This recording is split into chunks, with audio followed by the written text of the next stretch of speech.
ከሰማይ በታች አዲስ ነገር የለም ይላል ሰለሞን። የሚደረገው የተደረገ ነው። ያቀደ ሰው አቅዶ ብቻ ቢተው ህይወቱ ምንም ትርጉም የለውም። አሃዱ ላለሁኝ በምስጋና አፌን ከፍታለሁ በምስጋና እርሱ ያሰበልኝ በለጠና የኔ ከንቱ ሆኖ ቀርቷልና ይላል። እንዴት ነው ታዲያ የምናስታርቀው ዶክተር? እዚህ ጋር የራሳችንን እቅድ ፈጣሪ ያሰበልንን ፈጣሪ ያለልንን እንዴት ነው የምናውቀው? እንዴት ነው የምናስታርቀው? እናቅድ፣ ግን ስናቅድ እግዚአብሔር ቢፈቅድ ብለን እናቅድ። እሱ እንዲመርጥልሽ ስትፈቅጂ ገመድሽ በአማረ ስፍራ ትወድቃለች፣ ርስትሽ ትዋብልሻለች።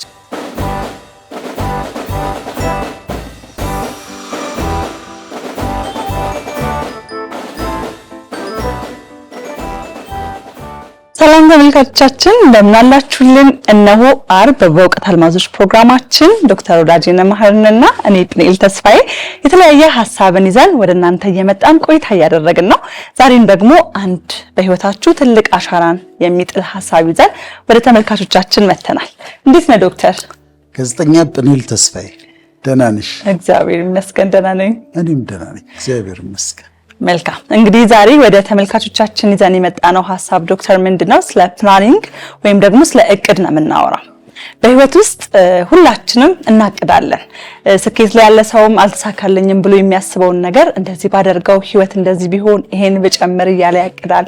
ማንኛውም ሰው ህይወታችን በእቅድ የተሞላ ነውና ዛሬ ስለ እቅድ በሰፊው እንነጋገራለን። ምክንያቱም ከእያንዳንዳችን ህይወት ጋር የሚቆራኝ ስለሆነ ስለ እቅድ ስናወራ ደግሞ ዶክተር እንዴት ነው ሰዎች ብዙ ጊዜ እኔ ያቀድኩት ነገር ሳይሆን ፈጣሪ ያለልኝ ነው በህይወቴ የሆነው የሚልን ሐሳብ ያነሳሉ።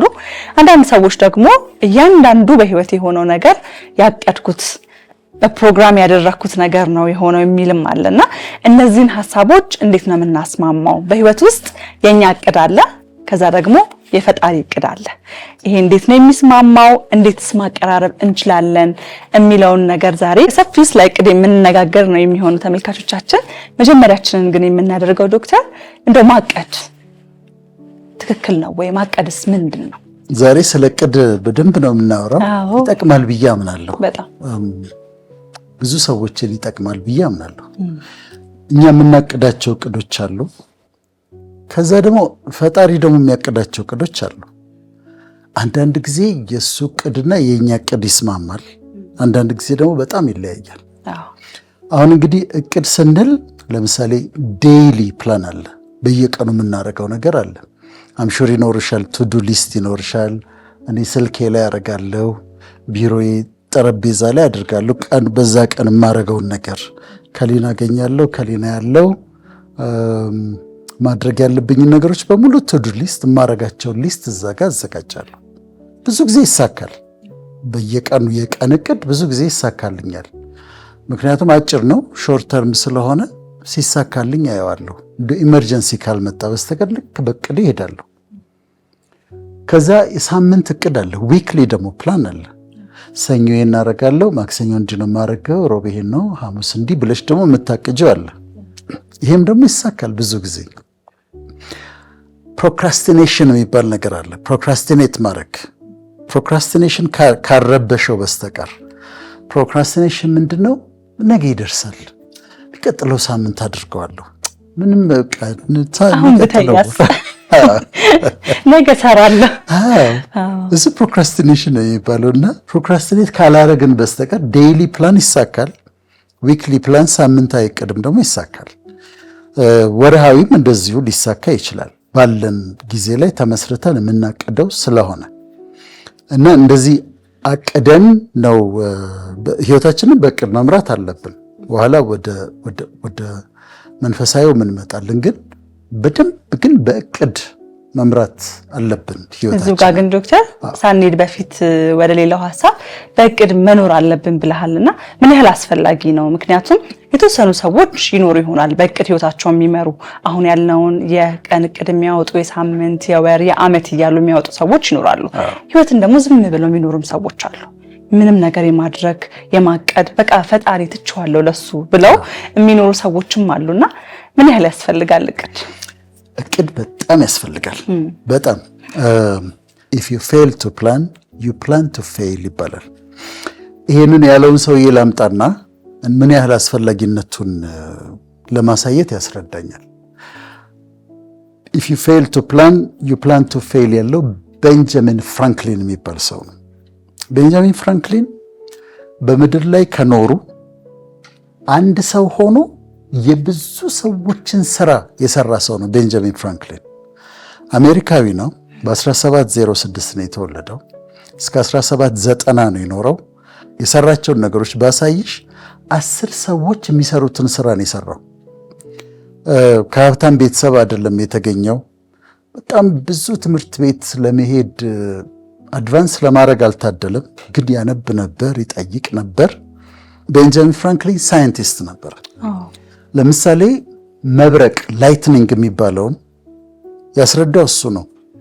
መብረቅ ሲመጣ ዝናብ ሲዘም ነጎድጓድና መብረቅ ሲመጣ የፈጣሪ ቁጣ ነው ይባል ነበር። ግን ኤሌክትሪሲቲ እንደሆነ ያስረዳው ቤንጃሚን ፍራንክሊን። መብረቅ ላይትኒንግ ከዳመናው ስር የሚሰራ ቻርጅ አለ፣ ኤሌክትሪክ ቻርጅ አለ። ከዛ መሬት ላይ ያለ ኤሌክትሪክ ቻርጅ አለ። በሁለቱ መካከል ያለ ዲፍረንስ አለና የሆነ ቦታ ላይ ሲደርስ ኤሌክትሪክ ፓወር ነው የሚለቀቀው። ለዚህ ነው እሳት የሚያመጣው። ሰው ካገኘ ሊጎዳ ይችላል በጣም። እና ይሄ ኤሌክትሪሲቲ እንደሆነ ላይትኒንግ ኤሌክትሪሲቲ እንደሆነ ያስረዳው ቤንጃሚን ፍራንክሊን። አሁን ሳይንሱን ተመልከች፣ ትልቅ ነገር ነው ኮንትሪቢዩት ያደረገው። ከዛ አሁን ፎቆች ላይ የሚደረጉ የላይትኒንግ ፖልስ የሚባሉ አሉ። መብረቅ መከላከያዎች አሉ። መብረቅን ላይትኒንግን ማኔጅ የሚደረግበት እሱን የፈጠረው ቤንጃሚን ፍራንክሊን ማለት ህንፃዎች ላይ ይሄን ብናረግ ያ የመጣው ኤሌክትሪሲቲ በዛ ውስጥ ያልፍና ወደ ምድር ይገባል። ከዛ እሳት አይፈጥርብንም ብሎ አሁን በየህንፃው ላይ አይ ቲንክ ላይትኒንግ ማኔጅመንት፣ ላይትኒንግ ፕሪቨንሽን ብሎ የሚሰሩት ስራ አለ። ይሄን የፈጠረው እሱ ነው። ስለዚህ ሳይንቲስት ነበር፣ ኢንቨንተር ነበረ። እንዲህ አይነት ትላልቅ ነገሮችን ፈጥሯል። መነጽር ሲጠቀም ላይኑ ለማንበብ ሲፈልግ ማንበቢያ መነጽር ያደርጋል። ሩቅ ለማየት ሲፈልግ የሩቅ መነጽር ያደርጋል። ከዛ ይህንን ሁለቱን ለምን አንድ ላይ ያላደረገውም ብሎ ባይፎካልስ የሚባለው ማለት እንዲህ መነጽሩን አድርጎት ከሩቅ የሚያል ከዛ እንዲህ ሲል ደግሞ ማንበቢያ ይሆንለታል። ይሄንን የፈጠረው ቤንጃሚን ፍራንክሊን ነው። ሌሎች አሉ ክሬዲት የሚወስዱ፣ ግን እሱ ነው። ጸሐፊ ነበር፣ በጣም ይጽፍ ነበር፣ ጋዜጣ ያዘጋጅ ነበር። የፔንሲልቬኒያ ጋዜት የሚባል ጋዜጣ ያዘጋጃል። ማተሚያ ቤት ነበረው፣ የራሱ ማተሚያ ቤት አዘጋጅቶ ነበር። አሁን ዩኒቨርሲቲ ኦፍ ፔንሲልቬኒያ የሚባለውን ዩኒቨርሲቲ የመሰረተው እሱ ነው። ማለት ትምህርት ቤት መጀመሪያ ወደ ዩኒቨርሲቲ ደረጃ ከማደጉ በፊት ትምህርት ቤቱን የመሰረተው ቤንጃሚን ፍራንክሊን። ለትልቅ ሆስፒታል እዛው ፔንሲልቬኒያ አንድ ስቴት ነው የአሜሪካና፣ ለትልቅ ሆስፒታል መመስረት ምክንያት እሱ ነበረ። እሱ ነው ሆስፒታል የመሰረት። እንግዲህ የአንድ ሰው አቺቭመንት ነው፣ መከናወን ነው እየነገርኩሽ ያለሁት። ላይብረሪ የሀብታሞች ብቻ ነበር። መጽሐፍት ቤት አዘጋጅቶ መጽሐፍ መዋስ የሚባለውን ነገር ያመጣው እሱ ነው። ሰዎች መጽሐፍ ተውሰው አንብበው መመለስ የሚባለውን ነገር ያመጣው ቤንጃሚን ፍራንክሊን ነው። በየሰፈሩ እሳት አደጋ ፋየር ፋይተርስ እንዲኖሩ ያደረገው ቤንጃሚን ፍራንክሊን ነው። ይህን ሁሉ ነገር ሰርቷል። ተመልከች። እሱ ብቻ አይደለም፣ ፖለቲካ ውስጥ ገብቷል። ፖለቲካ ውስጥ የዛ ጊዜ አሜሪካ ዩናይትድ ስቴትስ ኦፍ አሜሪካ አልነበረችም። የዛ ጊዜ ማለት የብሪቲሾች ኮሎኒ ነበረች። ከዛ ከእንግሊዞች ነፃ እንዲወጡ ዲክላሬሽን ኦፍ ኢንዲፔንደንስ የሚባል አለ። እሱን ካዘጋጁት ሰዎች አንዱ እሱ ነው። ከፈረሙት ሰዎች አንዱ እሱ ነው። እና ያንን ካዘጋጁት ዲክላሬሽን ኦፍ ኢንዲፔንደንስን ካዘጋጁ ሰዎች አንዱ ነው። በጣም ትልቅ ነገር ነው ዲክላሬሽን ኦፍ ኢንዲፔንደንስ። ዩናይትድ ስቴትስ ኦፍ አሜሪካ የምትባለው ሀገር እንድትመሰረት ካደረጉት ሰዎች አንዱ ቤንጃሚን ፍራንክሊን። አምባሳደር ሆኖ ፈረንሳይ ሄዷል። የአሜሪካ ፈረንሳይ አምባሳደር ሆኖ ሄዷል። እንግሊዝ ሀገር ሄዶ ሰርቷል። ከዛ ፈረንሳዮች ከዩናይትድ ስቴትስ ጋር አብረው እንዲቆሙ እና ከብሪቲሽ ነፃ እንድትወጣ አሜሪካ እነሱን ያሳመናቸው እንዲያግዙ ያሳመነ እሱ ነው። በኋላ መጥቶ አሜሪካን ኮንስቲቱሽን ህገ መንግስት ከጻፉት ሰዎች መካከል አንዱ ነው። አንድ ሰው እንዴት ይሄንን ሁሉ ነገር ሊያደርግ ይችላል? እንዴት! በጣም ከአሜሪካ መስራች ፋውንዲንግ ፋዘርስ ከሚባሉት ውስጥ አንዱ ነው ቤንጃሚን ፍራንክሊን። ስለዚህ ዋሽንግተን ሐውልት አለው፣ ዩኒቨርሲቲ ውስጥ ሐውልት አለው። በጣም ነው የሚያከብሩት አሜሪካኖች፣ ምክንያቱም ዩኤስኤን ከመሰረቱ ሰዎች አንዱ ነው። ግን ይህን ሁሉ ነገር እንዴት ሊሰራ ይችላል? እዚህ ጋ ስለ መብረቅ፣ እዚህ ጋ በፖለቲካው፣ እዚህ ጋ ፕሪንቲንግ ፕሬስ፣ እዚህ ጋ ጸሐፊ፣ ይህን ሁሉ ነገር በአንድ ጊዜ አንድ ሰው እንዴት ሊሆን ይችላል ብለሽ ትጠይቂያለሽ። እሱ ራሱ ግን ክሬዲት የሚሰጠው ለሶስት ነገሮች ነው። አንደኛ ፕላኒንግ፣ በፕላኒንግ ያምን ነበር። በእቅድ በመመራት ያምራል። ሰዓቱን በትክክል ነው የሚጠቀምበት። በጊዜ በመተኛት ያምናል። በጣም በጠዋት በመነሳት ያምናል። ኤርሊ ራይዘር ነው እና በእቅድ ያምናል። ሁለተኛ ዲሲፕሊን፣ በዲሲፕሊን በመኖር በሰዓታት ነው የሚጠቀማት። እንደውም ዲሲፕሊን ሲባል ሰዎች ሰልፍ ፓኒሽመንት ነው ቅጣት ነው ይላሉ ዲሲፕሊንን። እሱ ደግሞ ሰልፍ ፓኒሽመንት አይደለም፣ እንደውም ኢትስ አን አልቲሜት ቱል ፎር ፐርሰናል ፍሪደም ይለዋል። ነፃነት ነው ዲሲፕሊን የሚሰጥህ ነፃነት ነው። ለምሳሌ ያ ዲሲፕሊን ሀቢት ይሆናል። ሀቢት ከሆነ በኋላ ችግር የለብሽ። ለምሳሌ ጠዋት መነሳት፣ ሻወር መውሰድ፣ ስፖርት መስራት ምናምን እንደዚህ ከሆነ መጀመሪያ ላይ ሀቢት ከመሆኑ ልምድ ከመሆኑ በፊት ስቃይ ይሆንብሻል። ከዛ ሀቢት ከሆነ ስፖንቴኒየስ ይሆናል እና እንደውም ፍሪደም ነው ብሎ ያምናል። ስለዚህ አንዱ ፕላኒንግ ነው ማቀድ፣ ዲሲፕሊን ነው በስነ ስርዓት መሄድ።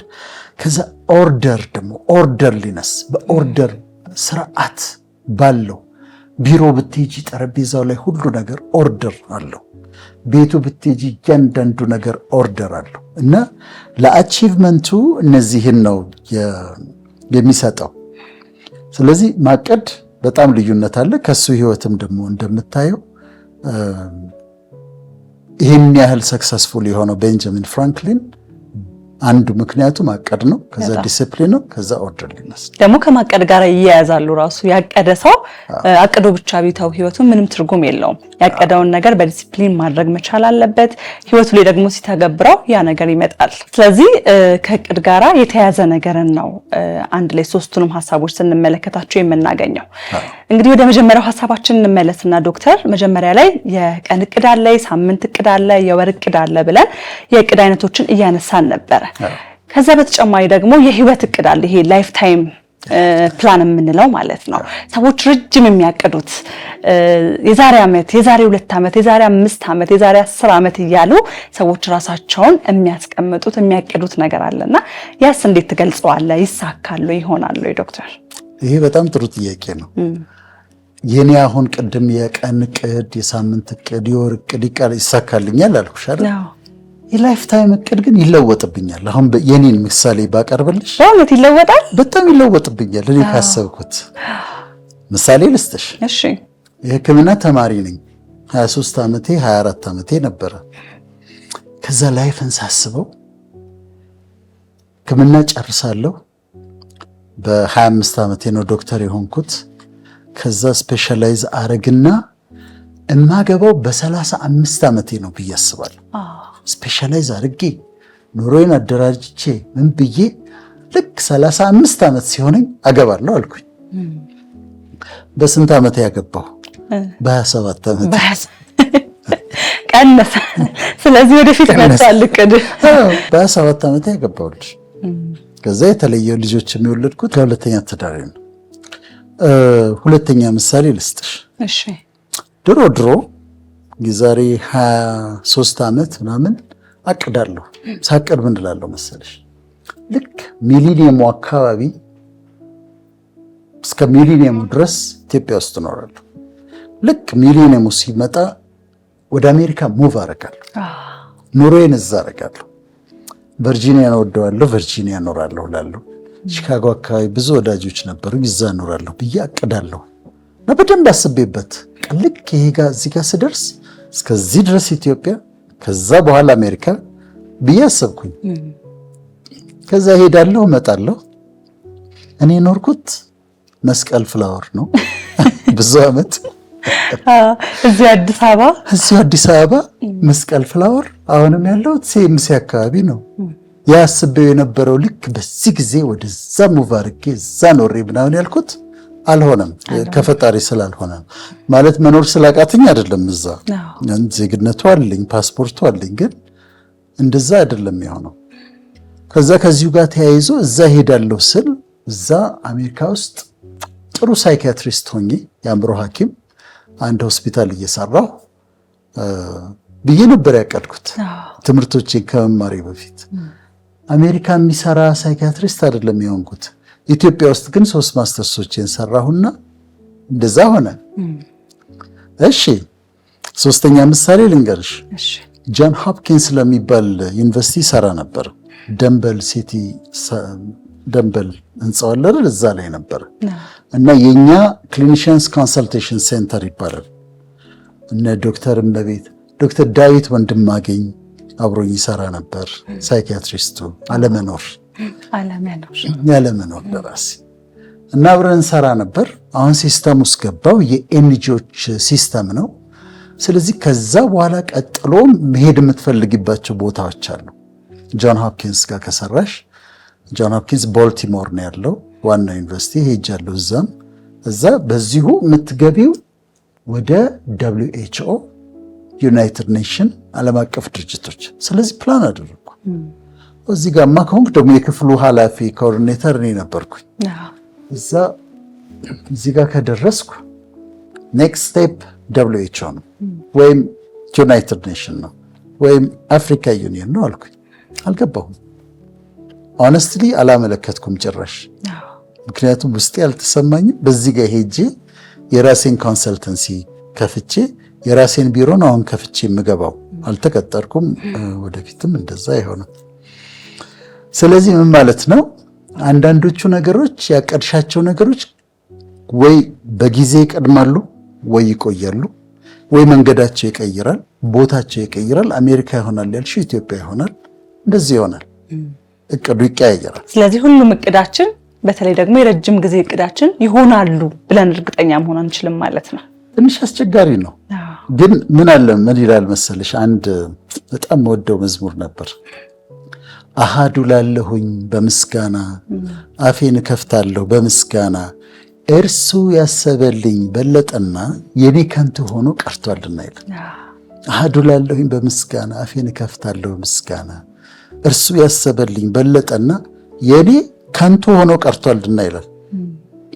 አሁንም እኮ ከኔ ፕላን ይልቅ እኔ ካቀድኩት እኮ እሱ ያቀደልኝ እኮ በልጧል። አሁን እኮ ቀረብኝ እኮ የምለው ነገር የለም። እያንዳንዱ እኔ አስቤ የነበረው እሱ ባሰበው ተለውጦ ፈጣሪ ባሰበው ተለውጦ እኮ የተሻለ ነው የሆነው። ከኔ ቅድ ይልቅ የሱ ቅድ የተሻለ ነበር እና ደስተኛ ነኝ አሁን በነገሮች ነገሮች ሁሉ ከራሴ ድካም በስተቀር። እና ባላሰብሽው አቅጣጫ ይሄዳሉ። ከእግዚአብሔር ጋር የምትኖሪ ከሆነ ግን እሱ ከሆነ የለወጣቸው ነገሮቹን ግን ኢትስ ፎር ቤተር እና የተሻለ ያንቺ ከንቱ ሆኖ ይቀራል፣ የሱ ይጸናል፣ የተሻለ ሆኖ ይመጣል። መልካም ነው። በጣም የሱ መልካም ይሆናል። እንዴት ነው ታዲያ የምናስታርቀው ዶክተር? እዚህ ጋር የራሳችንን እቅድ ፈጣሪ ያሰበልንን ፈጣሪ ያለልንን እንዴት ነው የምናውቀው? እንዴት ነው የምናስታርቀው? በጣም ጥሩ ነው። አሁን ወደ እነሱ እንሄድሽ። እሺ፣ ትንሽ ነጥቦች እነግርሻለሁ። አንደኛ ስናቅድ ግን ስናቅድ እግዚአብሔር ቢፈቅድ ብለን እናቅድ። እግዚአብሔር ቢፈቅድ ብለን እናቅዳለን፣ ግን እግዚአብሔር ቢፈቅድ ብለን እናቅዳለን። ኡስታዝ ወዳጆች አሉኝ፣ እኔ በጣም ወዳቸው ኡስታዞች አሉ። ሐሙስ እንገናኛለን ሲሉኝ፣ ሐሙስ ስብሰባ ካለ እንግዲህ ሐሙስ እንገናኛለን ብለው አያቆሙም። ኢንሻአላህ ይላሉ። ሐሙስ እንገናኛለን ኢንሻአላህ ይላሉ። ማለት ነው ጋድ ዊሊንግ ማለት ነው። ኢፍ ጋድ ፐርሚትስ ማለት ነው። በፍጹም አንድ ኡስታዝ አርብ እንገናኛለን አይልሽም። አርብ እንገናኛለን ኢንሻአላህ ብለው ይጨምሩባታል። ፈጣሪ ቢፈቅድ ማለት ነው። በጣም ነው የምወደው። ወይ በጣም እኔ ሁሌ እላለሁ ከእስልምና እምነት ተከታይ ወንድም እህቶቼ ሁሉም ሰው ቢማር በጣም የሚያስደስተኝ ነገር አንዱ አሁን ያነሳው ኢንሻአላህ ነው። ካፋቸው አይጠፋም በታሪክ ከዛ ደግሞ አልহামዱሊላህ በትክክል ካልኩት አላቀም ኢንሻአላህ አልহামዱሊላህና አንድ ደግሞ አለ ሰላም አለይኩም ይላሉ። አለይኩም ሰላም ብዬ መልሳለሁ። ሰላም ለእናንተ ይሁን ማለት ነው። እና አሁን እቺን በፍጹም አያስቀሯትም። ኢንሻአላህ አትቀርም። እኔ መጀመሪያ ቤተክርስቲያን የወንጌላውያን ቤተክርስቲያን መሄድ ሲጀምር ሙሉ ወንጌል ቤተክርስቲያን ነበር የሚሄደው እና ማስታወቂያ ሲናገሩ ጌታ ቢፈቅድና ብንኖር ከሚያዝያ 27 እስከ 30 ኮንፈረንስ ይኖረናል ይላሉ። እኔ እዛጋ ቁጭ ብዬ ጌታ ሳይፈቅድም እንዴ ደግሞ አንኖርም እንዴ? ምክንያቱም ሚያዝያ 27 እኮ ቅርብ ነው። ከ15 ቀን በኋላ ነው። ለምንድን ነው እንደዚህ የሚሉት እላለሁ። አንደኛ መጽሐፍ ቅዱስ ላይ እንደዛ በሉ ይላል። ከዛ ለካ አለመኖርም ደግሞ አለ ለካ የሚቀጥለው ሳምንት እኮ ሌላ ነገር ሊፈጠር ይችላልና ጌታ ቢፈቅድ ብንኖር እነሱ ደግሞ ይላሉ። ስለዚህ ምንድነው ስናቅድ እሱ ቢፈቅድ ብለሽ ኢንሻአላህ ብለሽ ጌታ ቢፈቅድ ብንኖር ተብሎ ነው መታቀድ ያለበት። ምክንያቱም ላይሆን ስለሚችል ማለት ነው። እግዚአብሔር ቢፈቅድ እንደዚህ ያቅቻል። God willing if God permits ኢንሻአላህ ማለት አስፈላጊ። በነገራችን ላይ ኢንሻአላህ ለእስልምና ብቻ ሳይሆን ክርስቲያን አረብኛ የሚናገሩ ሰዎችም ፈጣሪ ያውቃሉ ፈጣሪ ካሉ ሲሉ ኢንሻአላህ ነው የሚሉት። እና አንደኛው ይሄ ነው። ሁለተኛው እናቅዳለን፣ እቅዱ እንዲለወጥ ግን እንፈቅዳለን። እቅዱ ሊለወጥ ይችላል፣ ጣልቃ ሊገባ ይችላል፣ ሊለውጠው ይችላል። ከሰማይ ኦልማይቲ ሁሉንም ይችላል። ፈቃድሽን ከሰጠሽው ሊለውጠው ይችላል። ለሱ ፈቃደኞች መሆን አለብን። እንዲለውጠው ፈቃደኞች መሆን አለብን። ፈቃድህ ቢሆን አንተ ከፈቀድክ ብሎ ማቀድ ጥሩ ነው። እሺ ምሳሌ ልንገርሽ። ባለፈው ክረምት እኔ አልነበርኩም አይደል? የኔ እቅድ ምንድነው? ለ2 ሳምንት ነው መሄደው አሜሪካ። 2 ሳምንት ፕሮግራም አለኝ። እነሱን ፕሮግራሞች ጨርሼ 15 ቀን እመለሳለሁ አልኩኝ። ከዛ ሊሄድ ትንሽ ሲቀረው 1 ወር ሲቀረው እንደዚህ 2 ጓደኛሞች ኤደን እና ስምረት የሚባሉ የሆነ ኦርጋናይዜሽን ድሮፕ ኦፍ ሆፕ የሚል ኦርጋናይዜሽን መስርተው አይዲያ መጡልኝ ደውለው ሜንታል ሄልዝ ላይ እና ኦቲዝም ላይ ፕሮግራም ማዘጋጀት እንፈልጋለን። አንተ ደግሞ እንድታስተምር እንፈልጋለን። የት? 10 ከተሞች። እኔ ያሰብኩት ምንድነው 2 ሳምንት ደርሼ መምጣት። የተዘጋጀው ምንድነው 10 ሳምንት 3 ወር የሚፈጅ። አሁን ድርቅ ካልኩኝ እኔ ያቀድኩት 2 ሳምንት ነው። ከ2 ሳምንት በላይ አልጨምርም ካልኩኝና ድርቅ ካልኩኝ ብዙ ነገር ሚስ ላደርግ ነው። ፍሌክሲብል መሆን ነበረብኝ። ስለዚህ እንዲለውጠው ፈቀድኩኝ ማለት ነው። ፕላኑ ተለወጠ። ለ2 ሳምንት የተባለው ለ3 ወር ሆነ። ታቅጃለሽ፣ እንዲለውጠው ግን ትፈቅጃለሽ። እንዲለወጥ ከሰማይ ጣልቃ ገብቶ ከለወጠው ግን ይለውጠው። ሶስተኛ እናቅድ፣ ግን ጸልየን እናቅድ። ምን ያደርጋል መሰለሽ ቢናይ፣ ጸልይ እሱ ፕላን አለው አይደል? የሱ እቅድ አለ። የሱ እቅድ ካንቺ እቅድ ጋር ይግባባል፣ ካንቺ እቅድ ጋር ይቀራረባል። እሱ ያሰበልሽና አንቺ ያሰብሽው ጸሎት ያቀራርበዋል። አንዳንዱ እቅድ ካቀድሽው በኋላ ከሱ ካልሆነ ደስ ላይልሽ ይችላል። ጸልየሽ ማቀድ ጥሩ ነው። አንድ በጣም ወደው ቃል አለ። ምን ይላል መሰለሽ? For I know the plans that I have for you ይላል። For I know the plans that I have for you ስለናንተ ማስባትን ሐሳብ እኔ ያውቃለሁ ይላል። ፈጣሪ ነው እኮ የሚለው። For I know the plans that I have for you ስለናንተ የማስባትን ሐሳብ እኔ ያውቃለሁ ይላል። እሷን ነው ማግኘት የምንፈልገው እኛ። እሱ ያሰባትን ሐሳብ ነው፣ መልካም ስለሆነ በጎ ደስ የሚያሰኝ ስለሆነ። ስለዚህ ጸሎት ምን ያደርግሻል? እሱ ያሰባትን ሐሳብ እንድታገኝ ያደርግሻል እና በሱ ዕቅድ እንድትሆኚ እሷን ነው የምንፈልጋት። ከዛ ያላሰብሽው ነገር በህይወትሽ ሊመጣ ይችላል። በአሁኑ ሰዓት አሜሪካ ውስጥ ከወንጌላውያን በጣም ትልቁ ቸርች የጆል ኦስቲን ቸርች ነው። ጆ ኦስቲን ወይም ጆል ኦስቲን ይሉታል እና 30,000 ሜምበሮች አሉት። በየእሁዱ 30,000 ህዝብ እሱን ለመስማት ይሄዳል። 30,000 ሰው አንድ ላይ ተሰብስበው 30,000 ሰው። ዋው! ስቴዲየም ነው ቸርቹ። በጣም እሺ። ከቴሌቪዥን ሰባኪዎች ቁጥር 1 ተደማጭ ጆል ኦስቴን ነው። እንደሱ የሚሰማ የለም። ትንሽ ግን ወደኋላ መልሼ ላሳይሽ። ጆል ኦስቴን አባቱ ፓስተር ነበሩ። 6,000 ሰው ነበራቸው። ሜምበር 6,000 ሰው ነበራቸው። ጆል ኦስቴን ስራው ምንድን ነበር? ካሜራ። የሱ ስራ ካሜራ ነው። ካሜራ ይወዳል፣ ኤዲቲንግ ምናምን ይወዳል። የሚዲያ ሴንተሩ ነው የሚመራው። የሚዲያ ዳይሬክተር ነው። መቅረጽ ነው በደንብ በምናምን በድሮን በምናምን መቅረጽ፣ ኤዲት ማድረግ፣ አሳምሮ የአባቱን የቸርቿን ፕሮግራሞች ማውጣት። እሱ የሚያውቀው ይሄ ነው። ጥሬም ነው የሚለው ይሄንን ነው። በቃ እኔ የማደርገው for the rest of my life ብሎ የሚለው ይሄን ነው። ከዛ ድንገት አባቱ ሞቱ።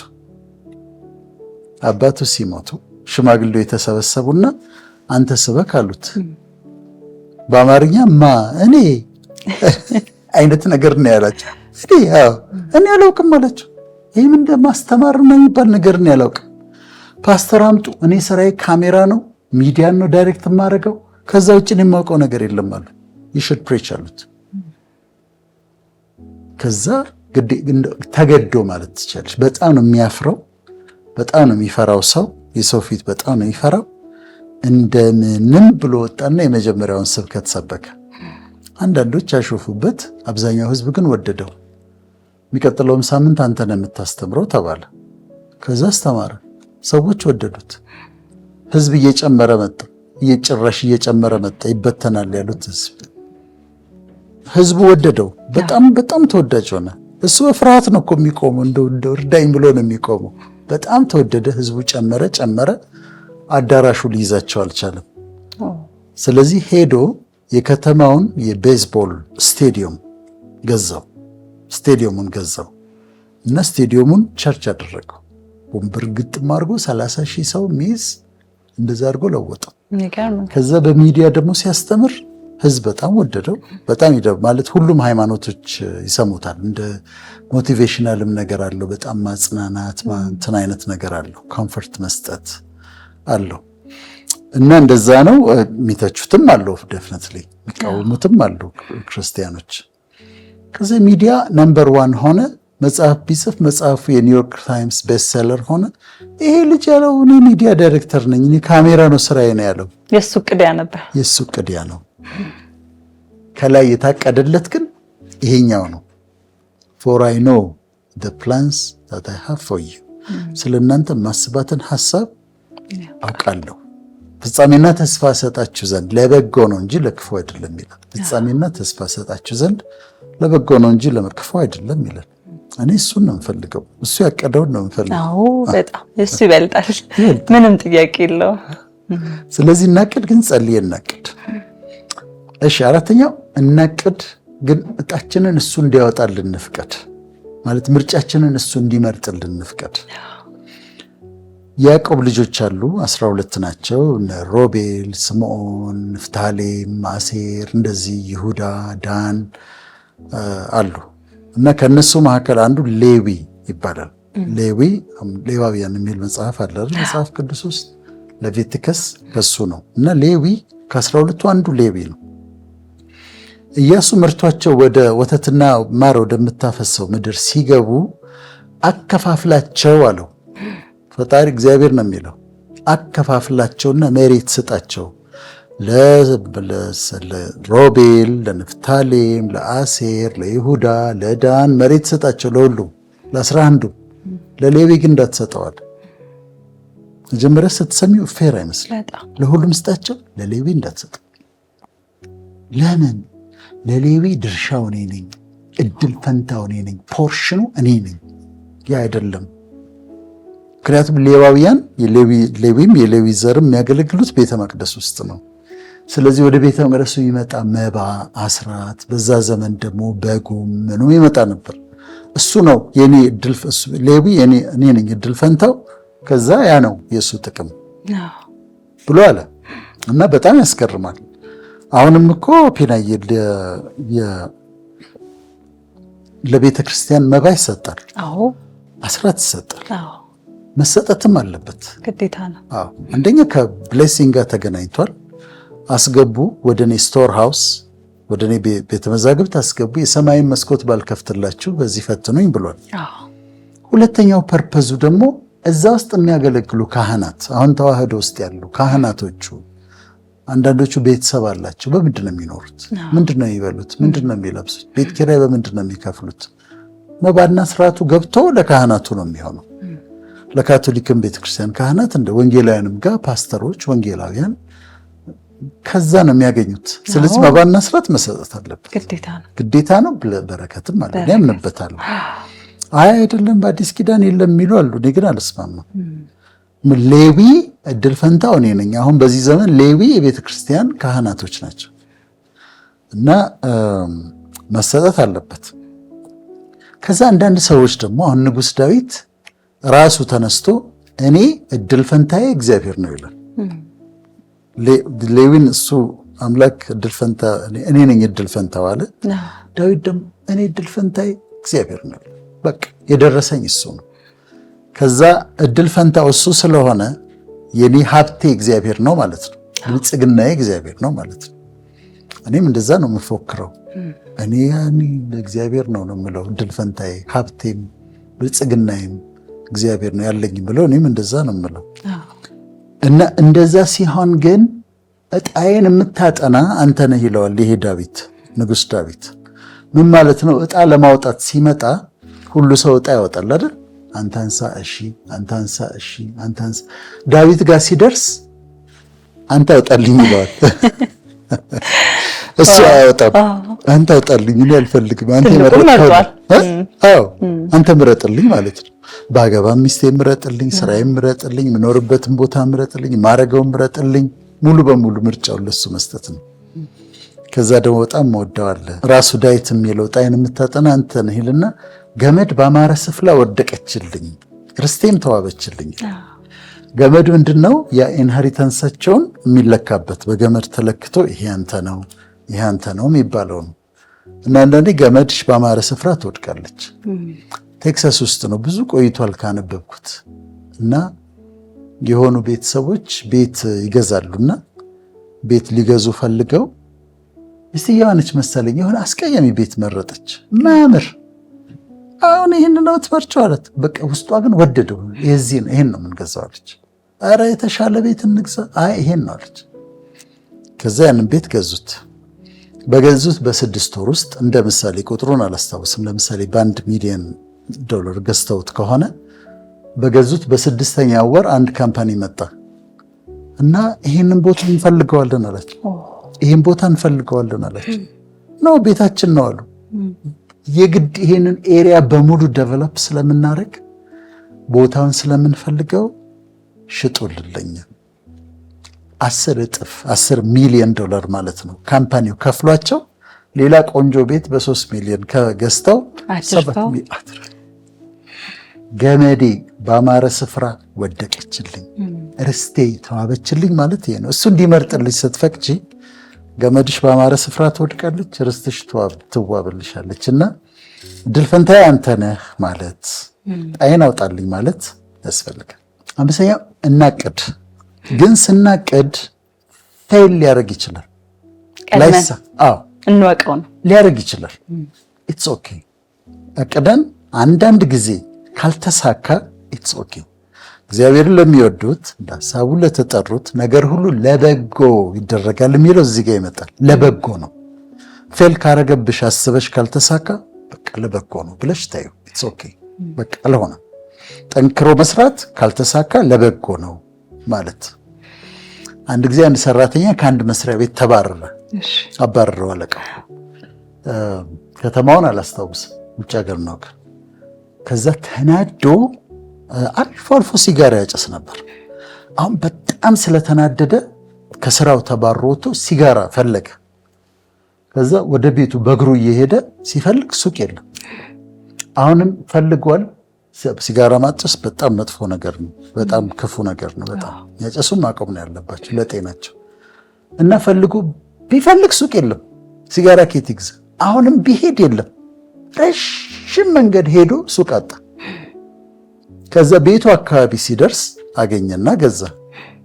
ቁጭ ብሎ ሲያስብ ያ ሁሉ ርቀት እንዴት ነው ሱቅ የሌለው ብሎ አሰበ። እንዴት ሁሉ ኤሪያ ላይ ሱቅ የለም? ከዛ ምን አደረገ መሰለሽ? ሱቅ ከፈተ እና ቦታው ሱቅ ስለሌለው የሲጋራ ሱቅ አይደለም፣ አጠቃላይ ሱቅ ነው የከፈተው። ኤሪያው ሱቅ ስለሌለው ደንበኛው እንደ ጎርፍ፣ ከዛ ሌላ ሱቅ ጀመረ፣ ሌላ ሱቅ። ሰው ሀብታም ሆነ። መባረሩ ለምንድን ነው? ለበጎ። ስለዚህ አንዳንዴ ፌል ሲያደርግ ለበጎ ነው ብሎ አለመበሳጨት። ዩኒቨርሲቲ አፕላይ አድርጎ አንድ ወጣት ካልተሳካለት ለበጎ ነው ብሎ ማሰብ ያስፈልጋል። ስድስተኛው እናቅድ፣ ግን የሚሆን እቅድ እናቅድ። በጣም ያልተጋነነ ፊዚቢሊቲ የሚባል ነገር አለ። ፊዚብል ነው ወይ ደግሞ ፊዚቢሊቲ ስተዲ የሚባል አለ። የሚሳካ ነገር ነው እያቀድኩት ብሎ ማሰብ ያስፈልጋል። በምን መስፈርት ነው እሱ ዶክተር? እንትኑን ታጠኘዋለሽ። ምሳሌ ልስጥሽ። እኔ አንድ ፕሮግራም ማዘጋጀት ፈለኩኝ አሜሪካ ሎስ አንጀለስ ወይ ዋሽንግተን ዲሲ። ከዛ ትልቅ አዳራሽ እከራያለሁ፣ ምክንያቱም እኔ ዶክተር ወዳጄ ነኝ። ከዛ ህዝብ ይመጣል ብዬ እጠብቃለሁ፣ አይመጣም። ለምን? ዲያስፖራው በጣም የተማረ ነው። በጣም የተማረ ነው ስልሽ ላይፍ ያስተማረችው ነው። አሳማኝ የሆነ ምክንያት ይፈልጋል። ዲያስፖራው በሱዳን አድርጎ ከዛ ሮም ሱዳን ለህይወት አስተምሮታል፣ ጣሊያን ህይወት አስተምሮታል፣ ካናዳ ሲገባ ህይወት አስተምሮታል። በኬንያ ከወጣ ኬንያ ያሳለፈው ነገር አለ። በግሪክ ከሆነ ያለፈው ግሪክ ያሳለፈው ነገር አለ። አሜሪካ ሲገባ ያሳለፈው ነገር አለ። ህይወት ያስተማረው ህዝብ ነው። አንደርስቲሜት ማድረግ የለብንም። በቃ እኔ ሄዳለሁ ሰበስባለሁ ምናምን ማለት አትችልም። ያውቃሉ። በጣም ህይወት አስተምሯቸዋል። ሌላም ትምህርት ተምረዋል።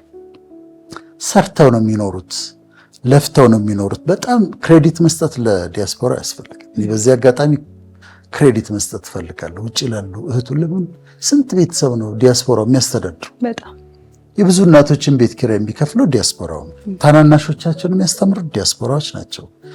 በደሞዝ አይደለም ብዙ ኢትዮጵያ እየኖረ ያለው ሰምባዲ ወይ እህቱ ወይ ወንድሙ እየላኩ ነው። እና ልናከብራቸው ይገባል። በጣም ልናከብራቸው መጠንቀቅ አለብን እዚህ ጋር ብዬ አስባለሁ። እና አሁን ይሄንን ብዙ ልምድ ያለውን ሰርቶ የሚኖር ለፍቶ የሚኖር ዲያስፖራ አዳራሽ ተከራይቼ ና ስለው አሳማኝ ምክንያት ይፈልጋል። ለምንድን ነው የምመጣው? ምን ልትሰጠኝ ነው? ምን ልታስተምረኝ ነው? what do you have for me?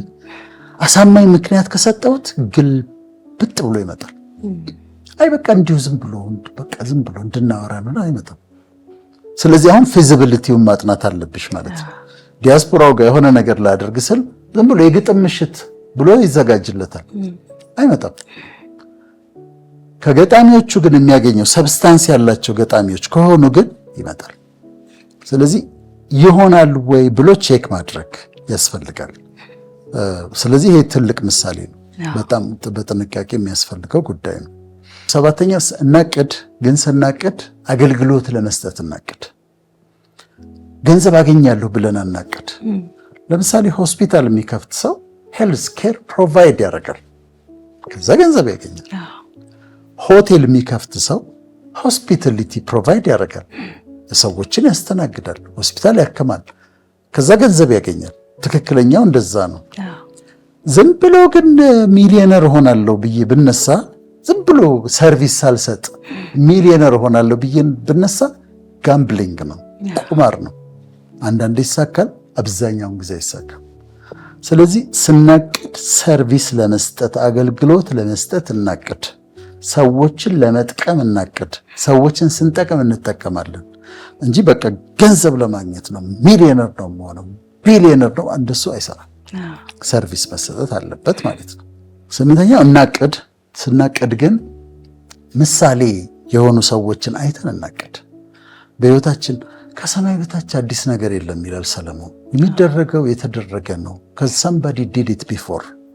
ስለዚህ ከኔ በፊት ያደረጉት ሰዎች አሉ። እነማን ናቸው? በተመሳሳይ መንገድ የሄዱት እና የተሳካላቸው እነማን ናቸው? እንዲህ ሊሄድበት መንገድ በሚፈልገው መንገድ የሄዱት ግን ደግሞ ያልተሳካላቸው ብለን መጠየቅ ያለብን። ከሁለቱም መማር በሁለቱም ከወደቁትም ትማሪያለሽ፣ ከተሳካላቸውም ትማሪያለሽ። እኔ ቸርች አካባቢ መጣሁና በጣም ተቸግሬ ነበር መጀመሪያ አካባቢ። ምክንያቱም ስብከቱ ላይ የሚሰጠው ምሳሌ አልወደውም። ምሳሌ የሚሰጠው ምሳሌ በቃ ደስ አላለኝ። በኋላ አንድ ቀን አሜሪካዊ የባሃማስ ነው አገሩ ዶክተር ማይልስ ሞንሮ የሚባል ሰው አንድ ቀን ካሴት ነበር። ካሴቱን ከፈትኩና ሰማሁ። ከዛ ሰማሁት፣ በጣም ወደድኩት። 2 ማስተርስ ዲግሪ ያለው በጣም ያነባል። እንግሊዝኛው ቆንጆ ነው። ቮካብለሪ ኤክስፕሬሽኑ በጣም ደስ ይላል። ግን አገልግሎቱ ምንድን ነው? ይሄ ሴኩላር እና ስፒሪቹዋል የሚል ዳይኮቶሚ የለውም። በቃ ፕሮቴስታንት ስለሆን ቸርች ውስጥ ብቻ አስተምር የሚል ነገር የለውም። ዩኒቨርሲቲዎች ይሄዳል፣ ሌክቸር ይሰጣል፣ ትሬኒንጎች ይሰጣል፣ ከአርቲስቶች ጋር ያወራል፣ ከዘፋኞች ጋር ያወራል። ቸርች ደግሞ ይመጣና ያገለግላል። ሴኩላር ዓለማዊ የተባለው ቦታ ላይ እንደ ማይልስ ሞንሮ ተጽዕኖ የፈጠረ አገልጋይ የለም እና ግን ሴኩላሩ ዓለም ላይ ግን በጣም ውጤታማ ነው። መንፈሳዊም ላይ በጣም ውጤታማ። ይሄንን ሰው እኔ ምሳሌ ያደረኩት። አሁን የሚሄድበት መንገድ ለአንዳንዶች ግራ ሊያጋባ ይችላል፣ ግን ይሄንን መንገድ ነው የሚሄድበት። ዓለማዊ የተባለው ቦታ ላይ ምሰራው ስራ አለኝ፣ መንፈሳዊ የተባለው ቦታ ላይ ምሰራው ስራ አለኝ እና ኦኬ ዊት አንዳንድ ሰዎች ሚስ አንደርስታንድ ሊያደርጉ ይችላሉ፣ ወደፊት ይረዱኛል። እና ምሳሌ የሆኑ ሰዎችን መፈለግና እነሱን መከተል ያስፈልጋል ማለት ነው። 9ኛው እናቅድ፣ ግን ደግሞ ጊዜን ታሳቢ አድርገን እናቅድ። ጊዜን ታሳቢ እናቅድ። የብስራት ሬዲዮ ላይ የመሴ ሬዲዮ በብስራት ሬዲዮ ላይ ፍልስፍና የሚል ፕሮግራም የምታዘጋጅ ልጅ ነበረች። እሺ፣ ቤተልሔም ለገሰ ትባላለች። በጣም ጎበዝ ነች። በጣም ፊሎዞፊን የተማረችው፣ ጋዜጠኝነትም ትችላለች። በጣም ጎበዝ ነች። እንደውም የገዳ ስርዓትንና የፕሌቶን አወዳድራ ማን ነው የሚቀድመው ብላ መጽሐፍ ጽፋበታለች። ግሩም መጽሐፍ እና በጣም ወዳት ነች። እና አንዳንዴ ቅዴን ትጠይቀኛለች። ከዛ እንዲያርጌ ስላት ታድላ አንተ 1000 ዓመት ነው እኮ የምትኖረው ትለኛለች። በዚች ባለ እድሜ የሚፈጸም አይደለም ነው ማለቷ ነው። ግን ጊዜን ታሳቢ ማድረግ አለብን። እሺ፣ እውነቷን ነው። ጎበዝ ነች። አንቺ የምታቀጂውና እኔ የማቀደው አንድ ሊሆን አይችልም። አንቺ ያንግ ነሽ፣ ገና 20ዎቹ መጨረሻ ላይ ነው ያለሽው። ስለዚህ ረዥም ነው አመታቶች። እኔ ደግሞ አንዳንቺ ወጣት አይደለሁም። ስለዚህ እኔ ሳቅድና አንቺ ስታቅጂ ጊዜን ታሳቢ አድርገን ነው። እኔ ስንት ዓመታት ቀርተውኛል ብዬ አስቤ ነው። አንቺ ደግሞ ረዥሙን አይተሽ ነው የምታቅጂው። ስለዚህ እናቅድ፣ ግን ጊዜን ታሳቢ አድርገን እናቅድ ማለት ነው። የመጨረሻው 10ኛው ከዚህ ጋር መስማማትም አለመስማማትም ይሻላል። እኔ ግን አምንበታለሁ። እናቅድ። አቅደን ስንጀምር ግን በአባቶች በረከት እንጀምር። መቼም ይሄ ለእኔ ትልቅ ነገር ነው። እናትና አባት ካሉ የእናትና አባት በረከት በጣም ይጠቅማል። ይመርቁሽ፣ ተመረቂ። አንድ ነገር አድርገሽ ሲመርቁሽ አሜን በይ። መንገድ ላይም እንደው ብር ሰተሽ ሲመርቁሽ እኔ ቆሜ አሜን ብዬ ተቀብዬ ነው እናቶች ሲመርቁኝ የሚሄድ ይሰራል። ከዛ ደግሞ አንድ ነገር በምትጀምሪበት ጊዜ ዘመዶችሽ ትላልቆቹ ዘመዶች እንዲባርኩሽ እንዲመርቁሽ አድርጊ። በጣም ይጠቅማል። እንደየሃይማኖቱ የተዋህዶ የኦርቶዶክስ አባላት ከሆኑ ካህናትን ጠርተው ይባርኳቸው። ካህናት ስልጣን አላቸው፣ ይሰራል። ወንጌላውያን ከሆኑ ፓስተሮች ወንጌላውያንን ጠርተው ሽማግሌዎችን ጠርተው ብሌስ እንዲያደርጓቸው ያድርጉ። ምርቃት በረከት ይሰራል። ይሄ ማለት ይሄ ጎረምሳው ተነስቶ ብር ለኔ ስጡኝና ሀብታም ትሆናላችሁ የሚለው መዘረፍ አይደለም። ከሱ መጠንቀቅ አለባቸው። አባቶች ናቸው መባረክ ያለባቸው። ለኔ ይሄንን አድርግ ከዛ አንተ ሚሊዮነር ትሆናለህ፣ ለኔ እንደዚህ አምጣ እግሬ ስራ አስቀምጥ ከዛ አንተ እንዲህ ትሆናለህ የሚለውን እሱ ዘረፋ ነው። እሱን ከሱ መጠንቀቅ አለባቸው። ግን መሪዎች፣ አባቶች፣ ሽማግሌዎች፣ ቄሶች፣ ካህናት በኦርቶዶክስ እዚህ ጋር ፓስተሮች፣ ወንጌላውያን፣ ሽማግሌዎች የእነሱን በረከት ግን መቀበል ግን ጥሩ ነው። በጣም ያስፈልጋል። በዛ በረከት መጀመር ያስፈልጋል። ስለዚህ እቅዳችንን አስታርቀን የምንሄድባቸው መንገዶች እነዚህ ያነሳናቸው ናቸው ማለት ነው ዶክተር? እነዚህ ናቸው ማለት ነው። ከዛ ተስማሚያለሽ? አሃዱ ላለሁኝ በምስጋና አፌን ከፍታለሁ በምስጋና እሱ ያሰበልኝ በለጠና አንተ ያሰብክልኝ በለጠና የኔ ከንቱ ሆኖ ቀርቷልና እኔ ይሄ ሆኗል በህይወቴ የኔ ከንቱ ሆኖ ቀርቷል። ከዛ ደግሞ for I know the plans that I have for you የሚለው ቃል በህይወታችን እንዲፈጸም ስለናንተ ማስባትን ሐሳብ እኔ ያውቃለሁ የተባለው እሱ ያሰበው ሐሳብ በህይወታችን እንዲሆን መፈለግ ማለት ነው። ይሄ ነው። መልካም እንግዲህ ተመልካቾቻችን ዛሬ ስለ እቅድ ያነሳነው ሐሳባችን ቆይታችን ይሄንን ይመስል ነበር። እናንተም ደግሞ በህይወታችሁ ከዚህ ቀደም የነበራችሁ እቅድ እንዴት እንደነበር፣ እንዴት ፌል እንዳደረገ፣ እንዴት እንደተሳካ ወደ ኋላ መለስ ብላችሁ በማሰብ እንዲሁም ደግሞ ወደፊት እያቀዳችሁ ላላችሁት ነገር ከፈጣሪ ጋር አስታርቃችሁ እቅዳችሁን ለፈጣሪ ሰርታችሁ ቤት መንገድ መሄድ እንዳለባችሁ እንግዲህ በተቻለ አቅም ስለ እቅድ ባለን ሰዓት ሐሳቦችን አንስተን ወደ እናንተ አድርሰናል። ተመልካቾቻችን ሳምንት በሌላ ሐሳብ፣ በሌላ ፕሮግራም፣ በሌላ ቆይታ ድጋሚ የምንገናኝ የሚሆነው ለዛሬ ግን አበቃን። መልካም ጊዜ፣ መልካም ሳምንት ይሁንላችሁ።